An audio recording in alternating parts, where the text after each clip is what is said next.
continuously Stall, keeping that nose stall, high. Stall, stall, stall, stall, stall, stall, stall, stall. So we come now to a nice, good landing, keeping that back pressure until we come to a stop.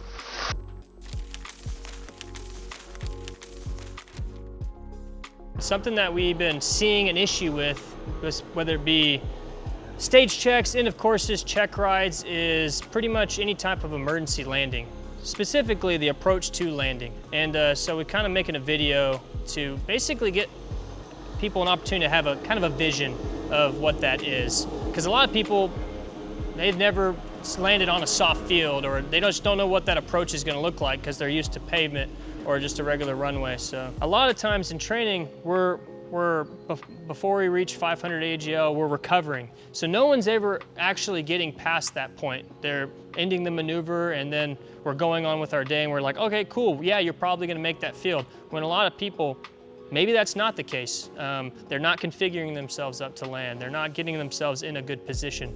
This short video is able to help us be able to see what happens past that 500 feet, if you will, setting up for a good soft field landing. All right, today we're going to learn how to do a simulated engine out landing in a field. All right, with having an emergency landing in a field, there's a lot of factors we want to take into consideration. For one, we may never know when we're going to lose our engine. And it's good to make sure that we're picking an adequate place for us to land to not just, one, be safe for ourselves, but to also take care of our aircraft. We don't want to pick a field that's going to be something that's going to be harmful to the aircraft, such as furrows or plow marks that are in a lot of these fields out here in the country. Or terrain that may be wet, that, you know, it could have had a really long, large amount of rainfall, or we would just bog down into it. And better yet, there's also lots of grass strips, though may be hard to find, but are perfectly adequate to be able to land in the event of emergency. So for example, we're flying on a heading of 270 now, and X-ray 65 is an airport that's directly below us. Well, this is definitely better than landing in a field, just a remote area. This is an area that we could be able to know that this is at least an option for us, especially if we ever needed assistance in a real emergency. So I'm going to be pulling this power idle. I'm going to take controls. Ryan, appreciate you.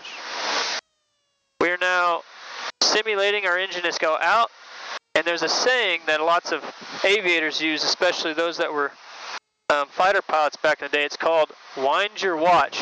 And since for those that don't carry pocket watches or wrist watches anymore, is to take your time. We're going to use ABC here. Airspeed. We know our airspeed for us is going to be 76. Best place to land. I've got the airfield directly off of our left wing here. We know this is where we're going to land. And now our checklist. Brian, can you help me with the checklist? All right, we're going to do engine failure in flight, and we're just going to verify the stuff that we've already done so far. So airspeed 76, best place to land select, which we did, mixture full rich, fuel pump on, fuel selector fullest, switch tank, we have fuel, magneto cycle, you would turn one of the mags off, check if that fixed the problem, turn the other one off, alternate air open, right next to the throttle quadrant. If the power is restored, close the alternate air, do your cruise checklist. If power is not restored, emergency landing execute. So we have another checklist for emergency landing. If we're above 1500 AGL, which we're not currently, so we'll go to the next step. All altitudes, seats upright, seatbelt secure, panel switches all off, throttle idle, mixture cut off, magnetos off, fuel selector off, go down here, and when landing is assured, flaps as required. We'll turn the battery and alternator off and unlatch the cabin door just in case we have to make a speedy exit. Perfect. So right now we're treating this, I've been power idle, of course, this whole time. We've simulated our engine out. We're treating this just like a normal landing in any airfield. I've got the airport off my left wing in sight. I'm introducing my flaps just like I would if I was to land at the any other airfield, whether it be soft or hard surface.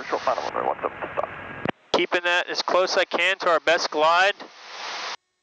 This airfield is definitely going to be made, so we're going to introduce our flaps and we're going to fly this airplane all the way down. I mean, we're pilots all the way until this engine or aircraft comes to a complete stop. And there's definitely ways we can help get ourselves down. We got a good final approach here. And remember, we're landing on something other than hard surface. So we're definitely going to keep our nose wheel in mind when we're coming down to have a nice, safe, soft landing. We have our extra speed here. We're coming into land. I'm beginning my flare.